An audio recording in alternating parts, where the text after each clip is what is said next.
ജയം വ്ളോഗിലേക്ക് എൻ്റെ എല്ലാ കൂട്ടുകാർക്കും ഒരിക്കൽ കൂടി സ്വാഗതം. ഇന്ന് നമുക്കൊരു ഇഞ്ചിക്കറി വെക്കാം കേട്ടോ. അപ്പോൾ അതെങ്ങനെ വെക്കണമെന്ന് നമുക്ക് നോക്കാം. ഞാനെങ്ങനെ വെക്കണമെന്ന് ഞാൻ കാണിച്ചു തരാം. അപ്പോൾ ഇതിലേക്ക് 150 ഗ്രാം ഇഞ്ചിയാണ്, അത് വട്ടത്തിൽ അരിഞ്ഞെടുത്തിട്ടുണ്ട്. വറക്കാൻ വേണ്ടിയിട്ടാട്ടോ. ചുമന്നുള്ളി, പച്ചമുളക്, വേപ്പില, ഇത് വാളംപുളി വെള്ളത്തിലിട്ടതാട്ടോ. വാളംപുളി വേണം.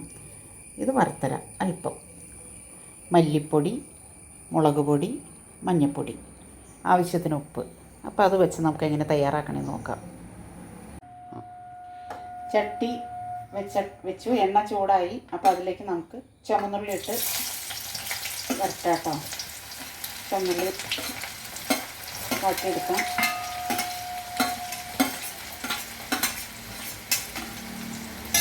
അത്യാവശ്യം ഉപ്പിടാട്ടോ. ഉപ്പിട്ട് ആവശ്യത്തിന് ഉപ്പിട്ട് നമുക്കത് വറുക്കാം.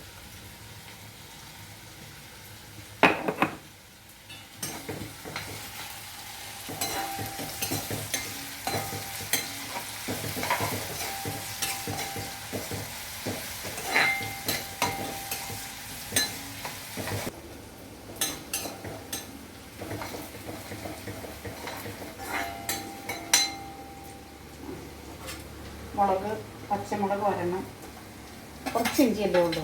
അപ്പോൾ ഒരുപാട് എരിവ് വേണ്ടാന്ന് പറഞ്ഞു. ഒരു പച്ചമുളക്, വേപ്പില, എൻ്റെ വേപ്പില കേട്ടോ. ഇതെല്ലാം കൂടി മൂത്ത് ശരിക്കൊന്ന് വരണ്ട് വരട്ടെ. അപ്പോൾ നമുക്ക് ഇഞ്ചിക്കറി വയ്ക്കാം. കുറച്ച് ഇഞ്ചിയുള്ളൂ. വറുത്ത് പൊടിച്ച് കഴിയുമ്പോൾ കുറച്ച് ഇഞ്ചി ഉണ്ടാവുള്ളൂ. ഞാൻ പറഞ്ഞല്ലോ ഞങ്ങൾ 2 പേരേ ഉള്ളൂ എന്ന്. അപ്പം നമുക്ക് ആവശ്യത്തിന് മതിയല്ലോ. ഇപ്പോൾ രാവിലെ കടല വെച്ചിട്ടുണ്ട്. പുട്ടുണ്ടാക്കി, കടല വെച്ചു, പപ്പടം കാച്ചി, അച്ചാറ്. അപ്പോൾ ഒരു ഇഞ്ചിക്കറിയും കൂടെ വെച്ചാൽ ഞങ്ങൾക്കത് മതി.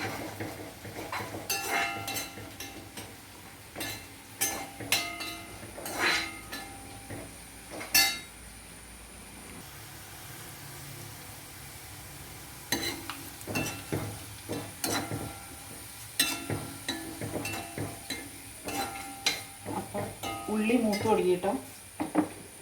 അപ്പോൾ അതിലേക്ക് നമുക്ക് മല്ലിപ്പൊടി, മുളക് പൊടി, മഞ്ഞൾപ്പൊടി,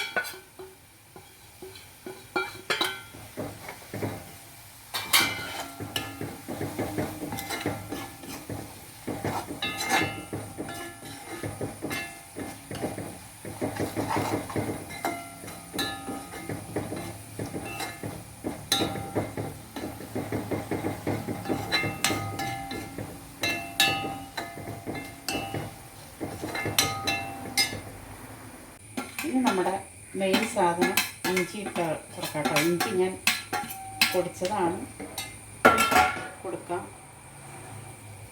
ലേശം വറുത്തരം, അല്പം. ഞാനിതിനകത്ത് ശർക്കര ചേർക്കണില്ല കേട്ടോ. ശർക്കര ചേർക്കണില്ല. പുളി, വാളംപുളി പിഴിഞ്ഞത്.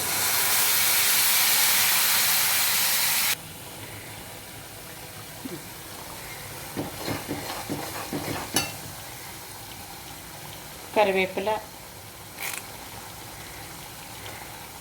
ഒരു കണ്ടുണ്ട്.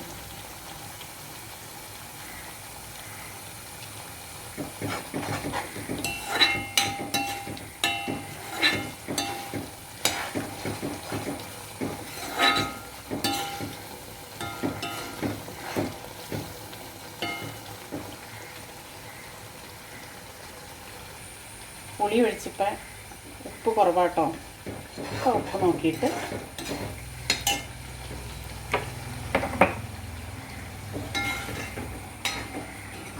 അപ്പോൾ നമ്മുടെ കറി റെഡിയായി. അപ്പോൾ ഈ വീഡിയോ നിങ്ങൾക്ക് എല്ലാവർക്കും ഇഷ്ടപ്പെട്ടെങ്കിൽ ഷെയർ ചെയ്യുക, ലൈക്ക് ചെയ്യുക, സബ്സ്ക്രൈബ് ചെയ്യുക. എങ്ങനെയാണെങ്കിലും അപ്പോൾ അത്രയും ഇഞ്ചി വെച്ച് നമ്മൾ 2 ദിവസത്തേക്കുള്ള കറിയായിട്ടുണ്ട്. ഇതൊക്കെ തൊടുകറിയാണല്ലോ. അപ്പോൾ എല്ലാവരും എൻ്റെ വീഡിയോ ലൈക്ക് ചെയ്യുക, ഷെയർ ചെയ്യുക, സബ്സ്ക്രൈബ് ചെയ്യുക. Thank you.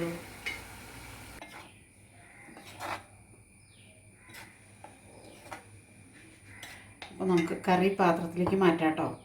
കാരണം ഇത് വാർക്ക ചീഞ്ചട്ടിയാണ്.